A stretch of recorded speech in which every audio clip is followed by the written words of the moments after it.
Welcome to this episode of Lead the Machine podcast, where today's leaders and tomorrow's talk about the human side of AI at work. I'm your host, Kirsten Marr, and today's episode is with someone whose career is almost impossible to put into one box. Richard Lackey is the founder of the World Food Bank Group, a former presidential appointee to the Board for International Food and Agriculture Development, and a lifelong builder of companies, markets, and now global food systems. He has successfully sold two of his companies to E-Trade and Goldman Sachs. What I love about Richard's story is that he didn't start in agriculture or global development. He began in securities trading and asset management, advised hedge funds, and even developed predictive trading software. And you all know I'm a big fan of predictive analytics, long before machine learning was a buzzword.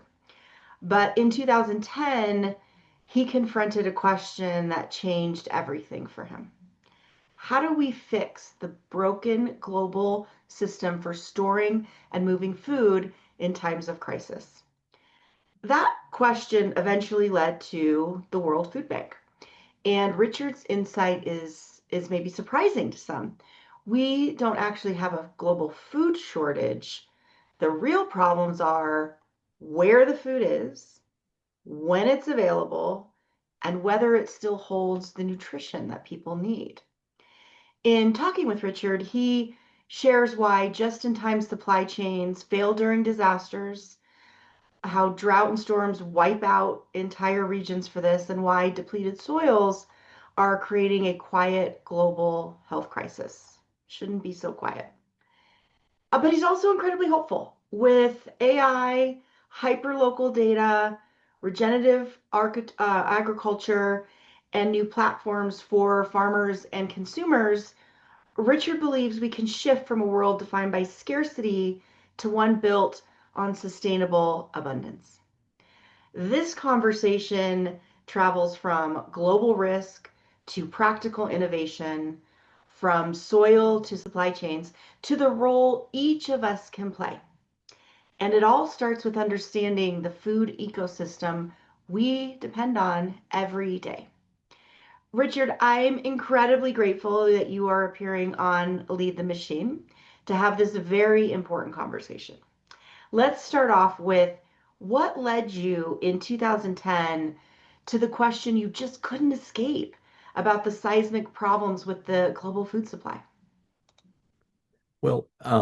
In a former life, I had been a paramedic all through college and for a number of years after. I worked in disaster response as kind of a sideline, and I continued to see uh, places that we would go, not just in internationally, but even in the U.S., where we would arrive on the disaster site where people have had their homes wiped out and they're waiting for days and days and days on food to arrive. In many instances, uh, trucks would show up, organizations like Cinder Leaf and Catholic Charities and others would show up with these giant 54-foot trucks ready to cook food and provide for people, but there was no food there to cook. They're waiting on the system, the FEMA program, to use its rapid assessment reports and then identify with Cisco and US Foods and others who are the largest shippers and transporters of food in the US to work with them on how they can source that food. And of course, many people who have escaped from those areas are going to the next place out. So they don't want to take food from those areas because they're going to be overwhelmed. So they're finding what are the strategic locations we can bring food into. And that's not their business. Their business is day to day shipping. They're more of a just in time type model. But in a disaster, those are the same people you have to call on. So for many years now, those organizations have worked with national organizations like FEMA to get the right permissions and to strategize. And from having done it time and time again, they're better at it. That being said, we still have instances where we are clearly no better off than we were after Hurricane Katrina. We Wow. still have periods where we wait 5, 6, 8 days. We won't get into this discussion today, probably about Hurricane Helene, but we had periods for many, many days where people had no food, no access. And so, because my background had been partly in disaster response, I got together with a number of other folks in the hedge fund space and said, let's start building a strategic network of food that we can send concurrently with these other trucks to be there. And then they can cook the food. And then FEMA, whenever they're ready, can pay us back. We'll take that money, put it back into the system, and buy more food. And then as we started walking through that, my area of expertise was arbitrage, market inefficiencies, was how can we buy food at the best price? Well, what if we buy the number twos from farmers that have excess? Now we're helping support farmers that might not otherwise be able to sell the food. We're going to dry the food, cut it up and dry it and package it. So it doesn't really matter if it has a scar on it or if it's not the prettiest. How do we make it regionally specific? People in New York don't eat cheese grits, by the way, just as a side note. Um, but it's a comfort food in Georgia, though. So how do we create regionally specific meals? And throughout the Middle East, luckily they all like Lebanese food, and the similarly around the Caribbean, the same style food works there. But we started working on customizing meals and putting that together. And then in 2013, um, our perspective changed from just solving the problems really domestically and supplying from the domestic side to going international. Um, So, a great way that you found your way into this calling and a true kind of purpose-driven career that you now have.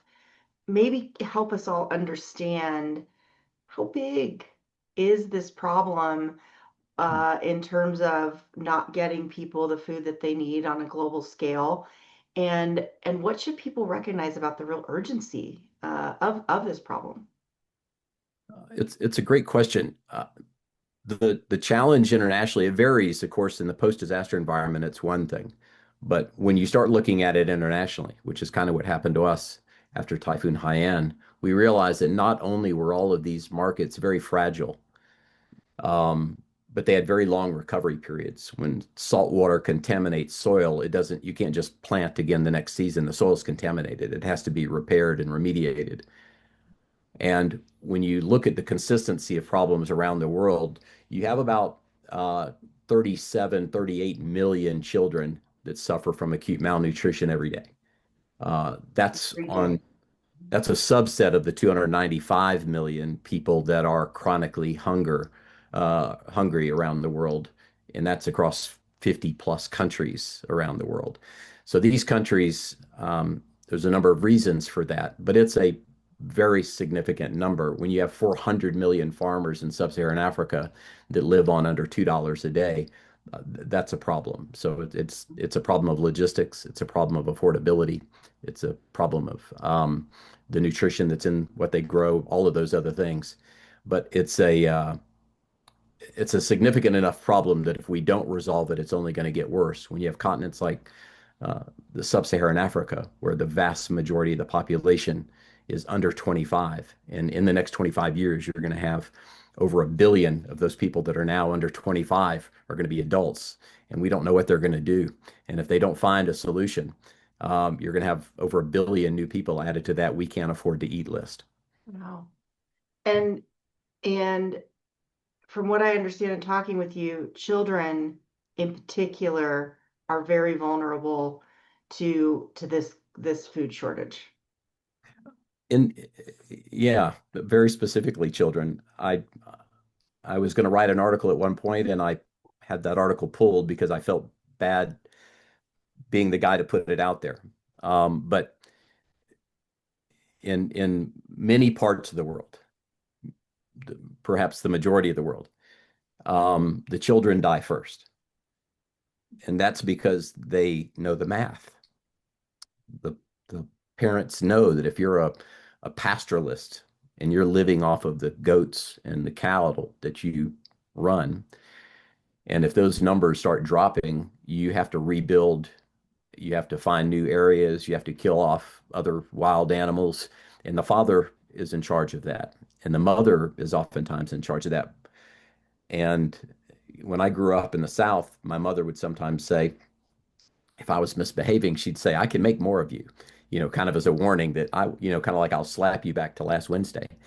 Um, but, and it was always, somewhat funny, but it was a call to shape up or be in trouble. But in many parts of the world, that is the fact, is if the if there's not enough food for mom and dad, the father will eat first, the mother will eat second. And if there's any food left, they don't just eat a little bit, they eat what they need to survive to get the job done for the next day. If there is food left, then the children may eat. But there's many Wow. instances where for days and weeks, the children don't eat. And if the children pass away, they will try to rebuild their population later. But for today, the children die first. That is so heartbreaking and probably shocking for a lot of people. And people might originally, might instantly sort of think, well, I would feed my kids first. But you have to take a different view of risk and understand why that's the case and the level of desperation that those families have to be in. It's not that those mothers and fathers don't want to feed their kids, but I mean they're forced into a whole different level of kind of risk assessment. Maybe you can say a little bit about that. No, you're exactly right. If those tribes are going to survive, they have to have the adults that can help rebuild, that have the knowledge base, that understand what animals can be herded, what needs to be done to rebuild and to take care and to treat those animals with their diseases and their pests and their feed needs and what have you. And until those children are old enough to be able to do that on their own, they're a liability and they love their kids, but they also recognize that they're a liability when times get tough. And so for us, our mission has always been at World Food Bank, which is a benevolently mission for profit, but also the foundation that my wife heads, the World Food Bank Foundation, is to fill the gap when those times are Mhm. there, the goats have gotten down to the bare minimum and the crops have all died and what have you. We work on the for-profit side to build regenerative systems where they can grow their own, where they're sustainable and resilient. But there are times where you just need to feed them. They just need food for the next 30 days or 60 days. And so it takes a combination of both. It takes for-profit solutions and it takes nonprofit solutions um, until you build that resiliency. Well, I think that certainly presents an urgency and lets people know. I mean, I think, in late 2025, we even learned in the US where we think that we have so much that we have, what, 40 million people on food benefits through SNAP, which I think we'll talk about in a little bit. But I mean, this just tells you that this problem is big. And one of the things I'd love for you to talk about is it's not that we can't produce enough food, but we can't get it. We have a logistics and a nutrition problem. Can you tell us more about that? Sure. The simple concept, I guess, to bring across is that we've always built things in siloed structures or systems. We haven't really built things in ecosystem systems. Mhm. So if we think systematically, we wouldn't have these problems that we often have now. But when you build out food systems that are built just like when I went to university and we learned, as you were mentioning earlier, just in time, we want just enough inputs to make just enough food to send to the grocery store for just this week. Anything extra is a liability. It's a extra cost in storage. And if we're going to be efficient, we don't need to be spending money on stuff sitting in storage for weeks. But when a pandemic hits, and now you don't have all of your suppliers, it sure would have helped to have some extra sitting in storage. It sure would have helped to have two or three suppliers. It sure would have helped to have extra packaging and more distribution networks established and what have you. So we realized that being more dynamic is actually more resilient, not being hyper efficient. Uh, Efficient and effective aren't always necessarily the same. Being more efficient doesn't always mean it's more effective. We Mhm. need to be more effective um, in food systems, and food systems are a little different, right? If we're trying to be efficient in the way that we process a document in AI, that's one thing. And if we have to wait on it, that's very frustrating, but we have to wait on it. That's okay. We'll get over it. But if it's food and you say, well, normally you wait 3 days, but now you have to wait 15 days to be able to restock your cabinets, that's an issue. That's Mhm. that's a real problem. in food systems, we have to have a more holistic view. We have to create a model that is not siloed. And in the, just using the government model, now we have backup food supplies, which are not huge, not sufficient, and blankets and towels and uh, bandages and what have you.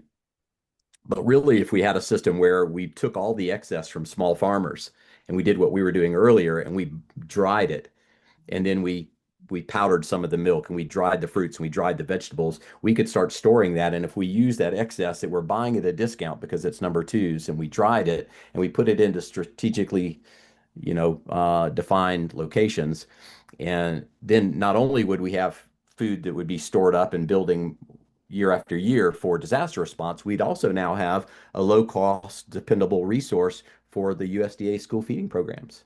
And now Mhm. we could take naturally grown products that are the design that we want and they're healthy and they've been processed at the peak of ripeness and the peak of nutrition and put them into our school feeding program. So rather than competing when everyone else is competing and driving prices up for processed foods, we could actually ship better quality foods with better nutrition that we bought and stole and stored over time and push them into that same program. But we don't coordinate disaster and school feeding programs are not in the same systems Mhm. right now. Um, So but they this need siloed nature makes it really ineffective correct. when we need it. But the difficulty is in managing that system, right? How do you coordinate that? That's a complex system. Yeah. And I think I'd shared with you at one point a friend of mine, a fellow named Paul Breitenbach. He was one of the original team CMO for Priceline, said, what if we take the same technology, the same concept, at least, of what we do with Priceline, when we say, look, we're going to look at all the historic data and find out when these planes are under, under 70% full, and we'll commit to buying some of those extra seats so that they have guaranteed revenue, and we'll turn around and sell them at a discount. So we're now getting more people flying, we're filling up planes, and filling the gap with better pricing for the people that otherwise might not be able to fly. And of course, it created a multi-billion dollar company. Well, he was brilliant in that he said, "What if we did that with to solve the problem of food banks? Mhm. What if we were able to go to grocery stores and say, look, you're going to have an extra 25 heads of lettuce on Saturday that are going to be bad by Monday. You're going to have, 400 pounds of potatoes. They're going to be bad on Wednesday. What if we could calculate all of that out and you could send it to people that had a Mhm. SNAP program card on their phone. This healthy food is now 80% discounted, and people could go and buy it as part of their normal grocery store buying, which maintains dignity. Yeah. And And it seems just like win, win, win, win because the grocery store also wins because they get to sell it and versus throwing it out. I mean, so right, it like feeds the entire, like to your point, an ecosystem in a virtuous cycle. absolutely, absolutely. But Yeah. and I don't know that 10 years ago we could do it that way, but Hmm. because of the new technologies that are out there, and that's really, that's a great um, it's a great example of the potentiality that exists with some of the latest LLMs and SLMs that are coming out there, right? Where we can create these customized models that bring hyper efficiency and can do massive data analysis on short order and bring solutions with custom design and then custom modify and update those on a regular basis. That's available now. And so we just need more people thinking in that way and getting on the computer and creating those solutions. I think the cool point here is when the tech is ready, the markets can respond. Mm. And so maybe you can talk just a little bit to let people know about the market-based model of the World Food Bank that you've created. Sure, sure. And we were probably early in doing that, but now things are coming together to help. But we realized that um, if you were going to solve the problems, we spent hundreds of billions of dollars, and by we, not the World Food Bank, but the world has spent hundreds of billions of dollars trying to solve this issue of hunger around the world, and as well as poverty. And quite frankly, they're tied together at the hip. Yeah. If we solve for hunger, we'll actually solve for poverty, and vice versa. But if we can teach farmers to better manage their soil and to farm as a business versus as a for sustenance alone, work together in groups, we can actually create systems that make them competitive, make them resilient, and what have you. So we worked our way backwards from trying to find local storage where we would just buy commodities in developing parts of the world. And we realized that most of what we bought was crap. It wouldn't Mm. qualify. We didn't want to store it. If you're a bank, you want to buy good quality. So we had to go backwards and say, how do we teach farmers to grow better? Well, if you try to teach individual farmers one at a time or even thousands at a time, you'll never get to the 100 million minimum that you really need to reach in just in sub-Saharan Africa, and probably the same amount in India. And so we realized that we needed a media component, that we needed to be able to reach people on TV. We needed to have an app component where we could provide regular connection and regular coordination and regular feedback so that they would have and advisors that spoke their local language, that were agronomists and veterinarians that could answer their questions. But we started putting those pieces together. We still had the issue of having to deal with individuals. So we realized the next thing that was needed was community. You had to bring people together in community. And where we would loan money to individuals, we would not get the repayment to keep you in business. We lost millions of dollars doing that. We realized that when people came together in communities and clubs, or some places call them cooperatives, that all of a sudden the repayment rate was 100% because they were depending on everyone. I don't want to upset Kirsten, Yeah. right?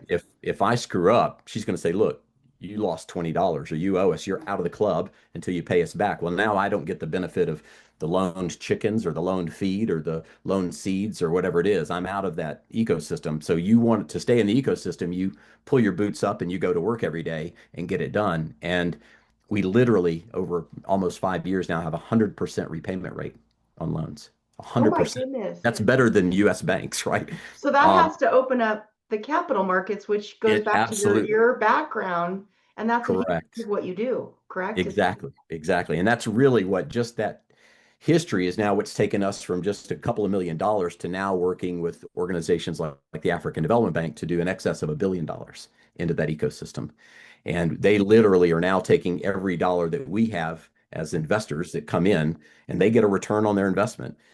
Those investors are now getting leveraged 10 to 1 by the African Development Bank because they've seen this ecosystem work. And more importantly, the farmers that are in that ecosystem are now growing a complex. They're growing chickens and potatoes and tomatoes and peppers and onions. So they're growing a variety of things. So they're The soil's resilient. better. Was They're yeah. using better management of their soils. And we link them to a market. So they don't have to worry about do they have a marketplace. And we're able to link them because we're buying from 500 farmers at a time. I'm remembering something that we talked about, and I'm gonna forget the word for it, but you'll know. I just from my tech background call it more like subscription revenue, but I think you also help them like do pre-orders from large buyers like schools or different institutions. What is that called in agriculture?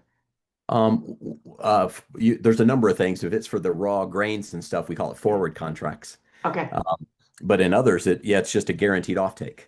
Yeah. Right. So That's you'll have grocers. Yes, you'll have grocers that say, "Hey, we'll take, 500 pounds of chickens of processed chicken every week for the next year."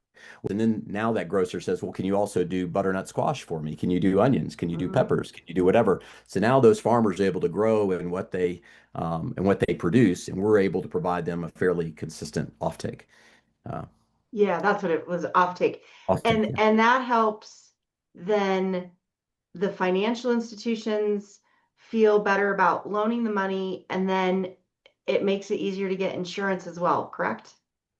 It does. And insurance is one of those things that's very in places like sub-Saharan Africa.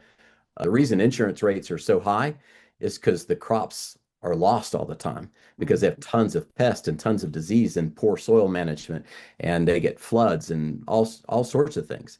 If you get into communities where you're growing using best practices and you're improving the quality of the soil and you're using better inputs, the risk goes down. So the cost of insurance actually goes down substantially, and their incomes go up. Now let's talk about how the tech really helps. What AI is doing in terms of sending weather data, planting guidance directly to those farmers when they need it so they can keep optimizing what they're doing. And what's the most exciting tech innovations you're seeing in this space? There are a handful of really, really amazing things going on. What we found is that through AI type models, we're now able to aggregate substantial data, customize it for local markets in a way that is very, very cost effective, in a way that it can be paid for as part of the compensation to farmers, the smallhold farmers in the most remote areas. And some folks would say, well, it's only $1 a month. Well, for a person that makes $1 a day, Yeah, that's a big deal. if I asked you for a day's salary for a software tool, 90% of people would say no. Hmm. Oh, it's this great, it's Chat GPT, it's Gamma, it's whatever it is. A day's salary is a lot. Hmm. So it has to be, everything is relative. So if we're able to bring in technology like the one that I serve on the board of to for complete transparency, and we've helped fund it through our foundation, is an organization called Open Ag AI. And the reason that I'm a big supporter and a big proponent of Open Ag AI is that if we're able to take Open Ag AI and use what we've designed as a multi-agentic model of small language models where we're taking the experts in soil and seed and fertilizer and irrigation and pest and what have you, and we're aggregating all of that in a geospecific area. And so that includes historic data for weather cycles, that includes historic data for diseases and pests and market data and what have you. You can now have a farmer in a very remote area of Uganda or Zimbabwe or what have you that on their phone can find out, what is this? They can take a picture of a chicken and it will tell them, oh, that's coccidiosis. You need to Oh, take wow. that chicken out or give it this medicine. Or they can find out that, oh, that's a wheat rust. You have to treat it this way or go ahead and harvest it or whatever the case may be. But being able to find out immediately is huge because one of the challenges that we have in the developing markets is they see that there's a problem, but they don't know what to do about it.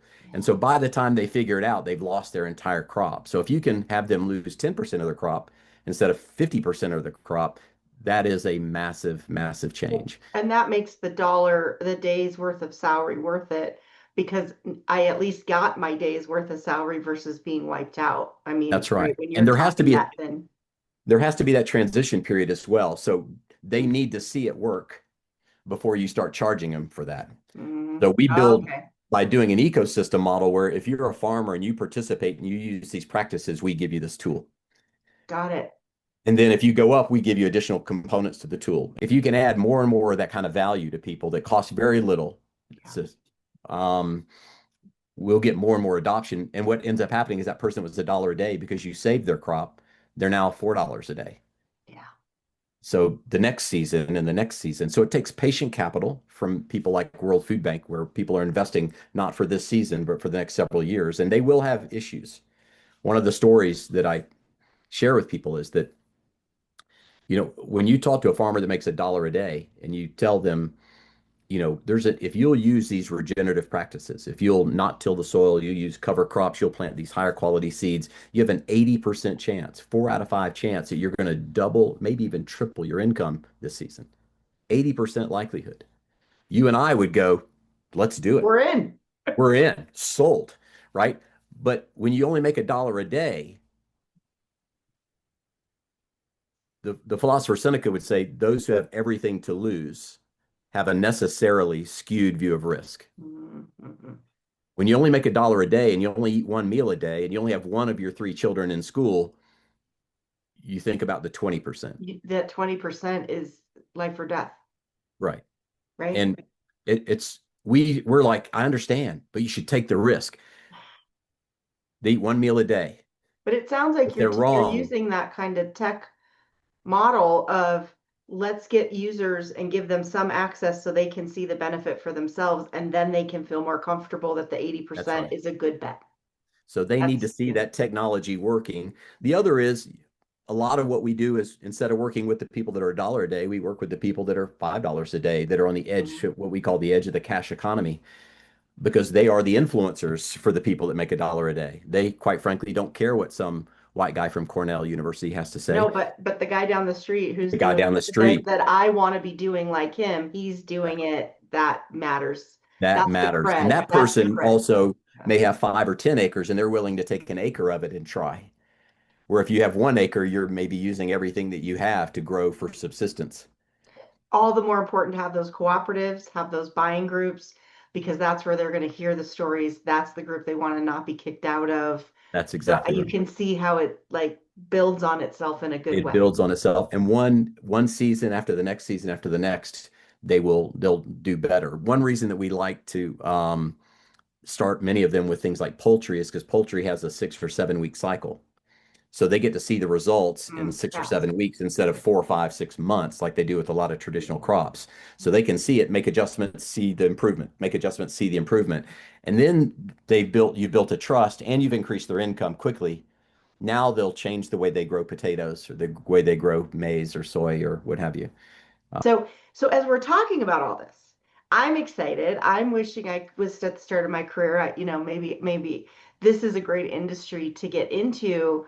The breadth of opportunity to serve agriculture, because to your point, the tech is now really ready to grow it and scale it where maybe, it wasn't a decade ago, 5 years ago even. What do you say to the young person, the software developer, the tech-minded folk about the excitement of joining the agriculture industry right now? Well, there are as many challenges in the US as there are in Africa. Mhm. We have monopolies and oligopolies in our beef and largely in our poultry and in a number of other markets that we have, which creates this price disparity. You get farmers that are hardly getting paid for their food, and you have corporations that are making massive margins. Um, and I'm a greedy capitalist pig. I think capital markets are the way we've lifted more people out of poverty with capitalism than any other method of governance or markets in the world.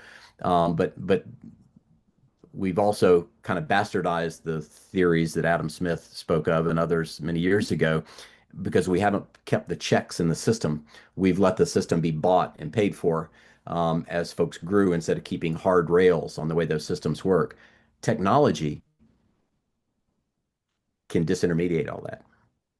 Mhm. Yeah, Technology. which is the whole point of innovation, right? That's right. And we hear about DeFi and WeFi and all the other stuff, but it's when you decentralize all of these things, anything you think of that can empower people across the board to decentralize that is really, really valuable. And so I think the first challenge is really understanding what the market is that you're going after, not just from what you hear, but really getting down in the dirt and digging around and listening to the many, many people in each of those marketplaces and finding out what the solution is. Um, and rather than trying to boil the ocean, is to solve some of those independent issues or Mhm. challenges that can link from the soil to the market, one thing or one market or whatever it is, and start putting those pieces together. And eventually they will be merged or aggregated in some way. The other side of it is to give power back to the people that are creating products and solutions through what you and I would call Web 2.5 or Web 3, where it doesn't really exist in the US. You have people that already own all of your data Mhm. in the US, but in places like Africa, they don't. So in places like Africa and Latin America and other places, we can have content creators keep 80% of what they create, and we can Wow. give them keys to say, we need more information on growing uh, sugarcane in South Africa. And if you're a great sugarcane grower and you're known for this, create this content and we'll give you back a big piece of it. So rather than taking the content until it gets to whatever, we can create a model where they start generating more revenue quicker and it gets more people putting out locally specialized content. But there are all sorts of solutions like that I think that exist. And the US, like I said, is in as desperate a need as other markets. Europe is as well. Europe agriculture is failing. And well, that's a big statement. And if we if we think about, just living a harmonious life and world peace, if people are hungry, that's going to lead to conflict and Yes. aggression, right? If you're hungry, you're going to fight for survival, and that only leads to, a lot of conflict, a lot of problems, even the potential of war over food, which Yeah. we don't need to suffer that outcome. We don't need to your point. We can produce enough food. We just have to do it smarter. So on the one hand, there's great opportunity for people who are techies, but I think there's also this trend, and you can tell me if I'm if I'm remembering this right, of people who are saying, you know what, enough of life on the grid. I want to do my own homesteading, my own farming. Now, maybe it's easier for them because they can then take advantage of the tech that's being developed. What kind of trends are you seeing around people kind of wanting to do their own farming and kind of build their own sustenance that then they can share with their communities? Uh, it is rapidly, rapidly growing. We have a Wow. TV show here in the US called Farm Hero, where we champion US farmers that are using regenerative practices to grow healthier food. And quite frankly, it's typically better tasting because it has all of the nutrition from, Mm. instead of being concentrated for one or two inputs, it has the 850 micronutrients that God put in the soil when he created it, I guess. So it just tastes better and it's better for you. We're finding that people are becoming very cognizant about that. But even when we share that with the hope of changing the way people buy and the way farmers farm, when you look at the leaders in that space, there's a people have 500,000 followers or maybe 1 million followers, but when you look at homesteaders, people they're saying, well, I'm going to take on my own 3 acres or 5 acres or 20 acres. The number of influencers is exponentially higher, Wow. exponentially. There's many, many more people that say, look, I can take on 5 acres or 10 acres and I'll try this myself. But one of the challenges is that the way you grow corn and soybeans and raise chickens in Georgia is different than the way you do it in Mhm. Nebraska or the way you Mhm. do it in Montana. So creating systems that use, whether it's small language, multi-agentic type models, but can create custom information where those local experts, whether it's just feedback from people that are doing it, making mistakes, or whether it's from people that have been doing it for a long time and um, they happen to be agronomists or experts in that area, being able to push that data in and aggregate it so that you can get statistically significant information from it is hugely, hugely beneficial. And right now, it doesn't really exist. Yeah. Where OpenAg Building it. AI is Yeah, working to build it's the big gonna. model, but And what's the name of the show again? our TV show is called Farm Hero. Farm Um, Hero. and we're working to launch a new one because of that, Kirsten. Wow. We're looking to launch another one that's called Homestead Hero. Oh, It features homesteaders that if all of them have had challenges, right? If they do it, the first qualification is it will be hard. yeah, It's not, it's just, and all of them say that it's not easy, but most of them say, but it is worthwhile. yeah, And so finding those, going through the challenges they've had and how they've resolved those makes for great storytelling. And it means that the people that are going to take on that challenge next, it may prevent them from making those same mistakes. So it's very much like the home makeover shows, right? yes. Well, my husband and I are big fans of Homestead Rescue. We love that show. There you And go. yeah, yeah. So what's interesting, we didn't know we were trendy. We just like the show. So Yeah. it's really interesting that that is a trend amongst young people and that tech and AI might actually help enable something like that and might help be part of because the need for the data to be hyper local, the food needs to be hyper local. You have somewhere north of 1.4 million folks in the US that are certified gardeners, right? They've gone and they are professional gardeners. Oh, wow. Um, I would like to do that at some point, but I'm not that person. And then you have thousands and thousands of food banks around the US as well. And as we become more efficient with things at the grocery store, you are going to have local food banks looking to source. What if you had an app Mhm. that every food bank could sign into and could tell you what they have? And I go, well, Mary is growing a lot of squash, so I'm not going to do squash. And so has tomatoes, so I'm going to focus on cucumbers and butternut squash and onions. And you put them into the system about when you're planting, and it'll tell when those are coming available. And now you'll say, look, I'm going to commit at least 10 kilos a week of or Yeah. 5 kgs or whatever it is, and you take it over to your local food bank or to a local church. Now you're connecting 1 million farmers to have access to be able to schedule their stuff to see how they can help give away that excess to their community. That's the kind of thing that we can do now. We can probably build that inside of a month, right? And one thing I just learned when we, went through the whole, SNAP and do people have access is if you really want to support food banks, donate money to them so they can buy the food because they can do a much better job than dropping off a few boxes of food. So That's this right. is a much more sustainable way to supply food banks. is when Exactly. they Well, buy the food directly you're from the exactly grower. right. You want them to buy the food. And I think there's a we were talking earlier about how do you take all these perishables and Hmm. get them in the gro that are in the grocery store without having to haul them and move them. To me, that still is the best way for perishables. Yeah. But if you have food banks that are in remote locations and there's people where there's not a local food bank nearby, or that food bank wants to haul things to people, it's a lot easier if you take something fresh that's going to last for 10 days that's been donated. So there's a combination. So for things that are traditional foods that I think that we should, have them give them the money and let them buy them because they can buy en masse and get a better price. Yeah. For things that are perishables, it might be better, if you can get it for free and get Yeah. people on a schedule. The problem is they don't want somebody dropping off 50 pounds of cucumbers on a Friday. Yeah. No, They there's need to got to know be in a, advance. that's where technology can That's really where come in and technology help. comes in. But if you have an app that can let Yeah. everyone know we're going to have tons of tomatoes and peppers and cucumbers on Thursday, Friday, Saturday, and it can send it to people, now they know when to go by and pick that up. Hmm. So they don't have to keep going back and forth. It costs a lot of money to go back and forth. And if you're struggling for dollars, um, it's you're adding a lot of extra stress to the people that are looking to subsidize their food supply. So those are the kinds of things that we can do now. The one word I'm really taking away from today is ecosystem. Mm, And we talked about all the different things that go into a virtuous cycle ecosystem here. We started off by talking about the real need. I mean, you talked about the 300 million people that are in starvation, but if you just want to talk about people with food scarcity, we're talking a lot of people around the world, and the urgency of solving this.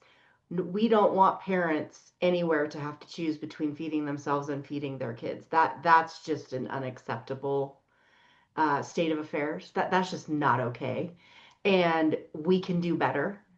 amen. And the technology now is allowing the market driven approach, to That's right. really take root, which then opens up the opportunities for all kinds of people, the techies that want to make a difference. I think everyone wants to make a difference.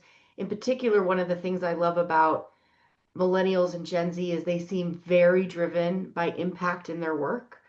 And Yeah, so, what better industry to come and join right now than agriculture and have impact and feel like instantly what you are doing to help people all over the world in your local communities and exactly. globally. And it's possible now, and it can be done at a cost that those in developing economies can afford, and they can stair step their way in. To your point, you can give them a little access, and they can stair step, and they can see the benefit of that investment.